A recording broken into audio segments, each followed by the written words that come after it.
Bottom of the deck ಬಂದಿರುವಂತಹದ್ದು 2 of swords ಬಂದಿದೆ. ಯಾವುದೋ ಕೆಲವು ವಿಚಾರಗಳಲ್ಲಿ ಹೇಗೆ ಡಿಸಿಷನ್ಸ್ ನ ತಗೋಬೇಕು, ಏನ್ ಮಾಡ್ಬೇಕು, ಹೇಗ್ ಮಾಡಿದ್ರೆ ಏನಾಗತ್ತೆ. ಕೆಲವೊಬ್ಬರಿಗೆ 2 ಆಪ್ಷನ್ಸ್ ಗಳಿರುವಂತಹದ್ದು ರೆಪ್ರೆಸೆಂಟ್ ಆಗ್ತಾ ಇದೆ, ಅಥವಾ ಕೆಲವೊಂದು ಆಪ್ಷನ್ಸ್ ಗಳು ನಿಮ್ಮಲ್ಲಿ ಇರುವಂತಹದ್ದು ರೆಪ್ರೆಸೆಂಟ್ ಆಗ್ತಾ ಇದೆ. ಸೊ ಅದಕ್ಕೆ ನಿಮ್ಗೆ ಸ್ವಲ್ಪ ಕಷ್ಟ ಆಗ್ತಾ ಇದೆ. ಕೆಲವೊಂದು ಡಿಸಿಷನ್ಸ್ ಗಳನ್ನ, ನಿರ್ಧಾರಗಳನ್ನ ಮಾಡೋದು ನಿಮ್ಗೆ ಸ್ವಲ್ಪ ಕಷ್ಟ ಆಗ್ತಾ ಇರುವಂತಹದ್ದು ಬಾಟಮ್ ಆಫ್ ದ ಡೆಕ್ ಅಲ್ಲಿ ರೆಪ್ರೆಸೆಂಟ್ ಆಗ್ತಾ ಇದೆ. ನಿಮ್ಮ ಲವ್ ರಿಲೇಶನ್ಶಿಪ್ ಹೇಗಿತ್ತು ಅನ್ನೋದನ್ನ ನೋಡೋದಾದ್ರೆ ಚೆನ್ನಾಗಿ ಇದು ರೆಪ್ರೆಸೆಂಟ್ ಆಗ್ತಾ ಇದೆ. Ace of cups, queen of wands and magician card ಬಂದಿದೆ. ನಿಮ್ಮ ಲವ್ ಲೈಫಿನ ವಿಚಾರವಾಗಿ ಯಾವುದೇ ರೀತಿಯ ಪಾಸಿಟಿವ್ ನಲ್ಲಿ ತೊಂದರೆ ಇದ್ದಿದ್ದು ರೆಪ್ರೆಸೆಂಟ್ ಆಗ್ತಾ ಇಲ್ಲ. ನೀವು ತುಂಬಾ ಚೆನ್ನಾಗಿದೆ, ಒಂದು ಕ್ಯೂರಿಯಾಸಿಟಿ ಇತ್ತು, ಬಹಳಷ್ಟು ತುಂಬಾನೇ ನೀವು ಲವ್ ಲೈಫಿನ ವಿಚಾರದಲ್ಲಿ ಬಂದಾಗ ನೀವು ನಿಮ್ಮ ಲವ್ ಲೈಫಿನಲ್ಲಿ ತುಂಬಾನೇ ಮಾತಾಡಿದ್ದೀರಾ. ನೀವಿಬ್ರು ತುಂಬಾ ಟಾಕ್ಟಿವ್ ಆಗಿ ಇಬ್ರು ಕೂಡ ತುಂಬಾ ಚೆನ್ನಾಗಿ ಮಾತಾಡಿದ್ದೀರಾ. ಅಟ್ ಪ್ರೆಸೆಂಟಿನಲ್ಲೂ ಕೂಡ ನಿಮ್ಮ ಲವ್ ಲೈಫಿನ ವಿಚಾರದಲ್ಲಿ ಯಾವುದೇ ರೀತಿಯ ತೊಂದರೆಗಳು ಕೂಡ ಇಲ್ಲೇನು ರೆಪ್ರೆಸೆಂಟ್ ಆಗ್ತಾ ಇಲ್ಲ. The Impress card, the emperor and page of swords ಬಂದಿದೆ. ನಿಮ್ಮ ಲವ್ ಲೈಫಿನ ವಿಚಾರದಲ್ಲಿ ಒಂದು ರಾಜ ರಾಣಿ ತರ ರೆಪ್ರೆಸೆಂಟ್ ಆಗ್ತಾ ಇದೆ. ಇಂಪ್ರೆಸ್ ರೆಪ್ರೆಸೆಂಟ್ ಮಾಡೋದೇನೋ ಕ್ವೀನ್ ಅನ್ನ ರೆಪ್ರೆಸೆಂಟ್ ಮಾಡುತ್ತೆ, ಎಂಪರರ್ ರೆಪ್ರೆಸೆಂಟ್ ಮಾಡೋದೇನೋ ಕಿಂಗ್ ಅನ್ನ ರೆಪ್ರೆಸೆಂಟ್ ಮಾಡುತ್ತೆ. ಒಂದು ರಾಜ ರಾಣಿ ಅನ್ನೋ ತರ, ಒಂದು ಮೇಡ್ ಫಾರ್ ಈಚ್ ಅದರ್ ಅನ್ನೋ ತರ ನಿಮ್ಮ ರಿಲೇಶನ್ಶಿಪ್ ಇರುವಂತಹದ್ದು ಅಟ್ ಪ್ರೆಸೆಂಟಿನಲ್ಲೂ ಕೂಡ ಪ್ರೆಸೆಂಟ್ ಆಗ್ತಾ ಇದೆ. ಈಗಲೂ ಕೂಡ ಚೆನ್ನಾಗೇನೆ ಮಾತಾಡ್ತಾ ಇರುವಂತದ್ದು ಕೂಡ ರೆಪ್ರೆಸೆಂಟ್ ಆಗ್ತಾ ಇದೆ. ನಿಮ್ಮ ಲವ್ ಲೈಫಿನ ವಿಚಾರದಲ್ಲಿ ನೀವಿಬ್ರು ಚೆನ್ನಾಗೇ ಇದ್ದೀರಾ, ಮೇಡ್ ಫಾರ್ ಈಚ್ ಅದರ್ಸ್ ಅಂತ ಅನ್ನೋ ತರ ಇದೆ.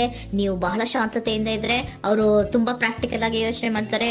ನೀವು ಒಂದಕ್ಕೊಬ್ರಿಗೂ ಹೊಂದಾಣಿಕೆ ಅನ್ನೋದು ತುಂಬಾ ಚೆನ್ನಾಗಿದೆ, ಯಾವುದೇ ರೀತಿ ತೊಂದರೆ ಇಲ್ಲ. ಈಗಲೂ ಕೂಡ ನೀವು ಅವಾಗ್ಲೂ ಹಿಂದೆನೂ ಮಾತಾಡ್ತಾ ಇದ್ರಿ, ಈಗಲೂ ಕ್ಯೂರಿಯಾಸಿಟಿಯಿಂದ, ಬಹಳ ಇಂಥ್ಯೂಸಿಯಾಸಮ್ ಇಂದ ಈಗಲೂ ಕೂಡ ನೀವು ಚೆನ್ನಾಗೇನೆ ಮಾತಾಡ್ತಾ ಇರುವಂತಹದ್ದು ರೆಪ್ರೆಸೆಂಟ್ ಆಗ್ತಾ ಇದೆ.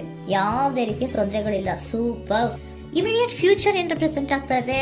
Immediate future the hierophant card, 9 of wands and star card represent ಆಗ್ತಾ ಇದೆ. ಕೆಲವೊಬ್ರು ಲವ್ ರಿಲೇಶನ್ಶಿಪ್ ಅಲ್ಲಿ ಇರುವಂತಹ ಕೆಲವೊಬ್ರು ಮಾತ್ರ ಇಮಿಡಿಯೇಟ್ ಫ್ಯೂಚರ್ ನಲ್ಲಿ ಕೆಲವೊಬ್ರು ಮದುವೆಗಳಾಗುವಂತಹ ಸಾಧ್ಯತೆಗಳು ರೆಪ್ರೆಸೆಂಟ್ ಆಗ್ತಾ ಇದೆ. ಒಂದು ಸೀರಿಯಸ್ ಕಮಿಟ್ಮೆಂಟ್ ಇರುವಂತಹದ್ದು, ಬರೀ ಪ್ರೀತಿ ಮಾಡುವಂತಹದ್ದಲ್ಲ, ಒಂದು ಸೀರಿಯಸ್ ಕಮಿಟ್ಮೆಂಟ್ ಅಲ್ಲೂ ಕೂಡ ಇರುವಂತಹದ್ದು ನಿಮ್ಮ ಲವ್ ಲೈಫಿನಲ್ಲಿ ರೆಪ್ರೆಸೆಂಟ್ ಆಗ್ತಾ ಇದೆ. ಮತ್ತೆ 9 ಆಫ್ ವ್ಯಾಂಡ್ಸ್ ಏನಪ್ಪಾ ಅಂದ್ರೆ, ನೀವು ಇಷ್ಟು ದಿನದಿಂದ ಮಾಡ್ಕೊಂಡು ಪ್ರೀತಿಸ್ಕೊಂಡು ಬಂದಿದ್ವಿ, ಇಬ್ರಿಗೂ ಅಡ್ಜಸ್ಟ್ಮೆಂಟ್ ಇದೆ, ಇಬ್ರಿಗೂ ಹೊಂದಾಣಿಕೆ ಇದೆ, ಏನಾಗುತ್ತಪ್ಪ ಅಂತ ಸ್ವಲ್ಪ ನೀವು ಯೋಚನೆಯನ್ನ ಮಾಡ್ತಾ ಇದ್ದೀರಾ ಈ ಲಾಸ್ಟ್ ಮೂಮೆಂಟ್ ಅಲ್ಲಿ. ಬಟ್ ಯೋಚನೆಯನ್ನ ಮಾಡುವಂತಹ ಅವಶ್ಯಕತೆ ಇಲ್ಲ.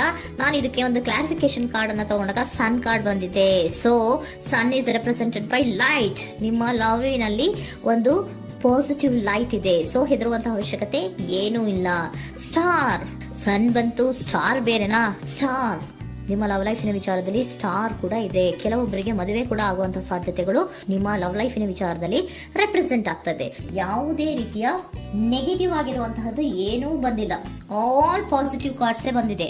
ಲವ್ ಲೈಫಿನ ವಿಚಾರದಲ್ಲಿ ಯಾವುದೇ ರೀತಿಯ ತೊಂದರೆಗಳು ಇದ್ದ ಹಾಗೆ ಕಾಣಿಸ್ತಾ ಇಲ್ಲ. ಬಟ್ ನೀವು ಸ್ವಲ್ಪ ಕೆಲವೊಂದು ಏನ್ ಮಾಡೋದು ಅಂತ ಸ್ವಲ್ಪ ನೀವು ಆಲೋಚನೆಯನ್ನ ಮಾಡ್ತಾ ಇರುವಂತಹದ್ದು, ಸ್ವಲ್ಪ ಕೆಲವೊಂದು ನಿರ್ಣಯಗಳನ್ನ ಮಾಡೋದಕ್ಕೆ ಸ್ವಲ್ಪ ಕಷ್ಟ ಆಗ್ತಾ ಇರುವಂತಹದ್ದು ರೆಪ್ರೆಸೆಂಟ್ ಆಗ್ತಾ ಇದೆ ಅಷ್ಟೇ. ಅಷ್ಟನ್ನ ಬಿಟ್ಟರೆ ನಿಮ್ಮ ಲವ್ ಲೈಫಿನ ವಿಚಾರದಲ್ಲಿ ಯಾವುದೇ ರೀತಿಯ ತೊಂದರೆಗಳೇನು ಇಲ್ಲಿ ರೆಪ್ರೆಸೆಂಟ್ ಆಗ್ತಾ ಇಲ್ಲ. ಏಂಜಲ್ ಗೈಡೆನ್ಸ್ ಏನ್ ಹೇಳ್ತಾ ಇದ್ದಾರೆ? ನಿಮಗೆ ಫಸ್ಟ್ ಕಾರ್ಡ್ ಕೊಟ್ಟಿರುವಂತಹದ್ದು ಏಂಜಲ್ ಗೈಡೆನ್ಸ್ ಅವರು ಇನ್ ದ ನಿಯರ್ ಫ್ಯೂಚರ್, ಸದ್ಯದಲ್ಲಿಯೇ ಎಲ್ಲವೂ ಕೂಡ ನೀವು ಅನ್ಕೊಂಡಿದ್ದ ತರನೇ ಆಗುತ್ತೆ. ಏಂಜಲ್ ಗೈಡೆನ್ಸ್ ಕೊಡ್ತಾ ಇರೋದು ಬಿ ಅಸರ್ಟಿವ್. ಯಾಕೆ ಬಿ ಅಸರ್ಟಿವ್ ಅಂತ ಕೊಟ್ಟಿದ್ದಾರೆ? ಇಲ್ಲಿ ಸ್ವಲ್ಪ ಡಿಸಿಷನ್ಸ್ ನ ಮಾಡೋದು ಕಷ್ಟ ಆಗ್ತಾ ಇದೆ ಅಲ್ವಾ ನಿಮ್ಗೆ, so ಎನರ್ಜಿಯಲ್ಲಿ.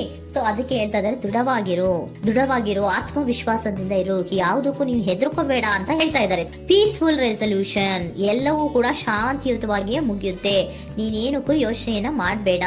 Meditation bring answer, meditation ಇಂದ ನಿಮ್ಗೆ ಆನ್ಸರ್ ಗಳಿರುತ್ತೆ. ಸ್ವಲ್ಪ ಕೂಲ್ ಆಗಿರಿ, ಸಮಾಧಾನವಾಗಿರಿ. ಲವ್ ಲೈಫಿನಲ್ಲಿ ಯಾವುದೇ ರೀತಿಯ ಹಿಂದೆಯೂ ಇರಲಿಲ್ಲ, ಈಗ್ಲೂ ಇಲ್ಲ, ಮುಂದೆಯೂ ಕೂಡ ನಿಮ್ಗೆ ಯಾವುದೇ ರೀತಿಯ ತೊಂದರೆಗಳು ರೆಪ್ರೆಸೆಂಟ್ ಆಗಿಲ್ಲ. ಖುಷಿಯಿಂದ ಇರಿ. ಕೆಲವೊಬ್ಬರಿಗೆ ಮ್ಯಾರೇಜ್ ಅನ್ನು ಕೂಡ ಇಲ್ಲಿ ರೆಪ್ರೆಸೆಂಟ್ ಮಾಡ್ತಾ ಇದೆ. ಮತ್ತೆ ಕೆಲವೊಬ್ಬರಿಗೆ ಸೀರಿಯಸ್ ಕಮಿಟ್ಮೆಂಟ್ ಸಿಗುವಂತಹ ಸಾಧ್ಯತೆಗಳು ರೆಪ್ರೆಸೆಂಟ್ ಆಗ್ತಾ ಇದೆ.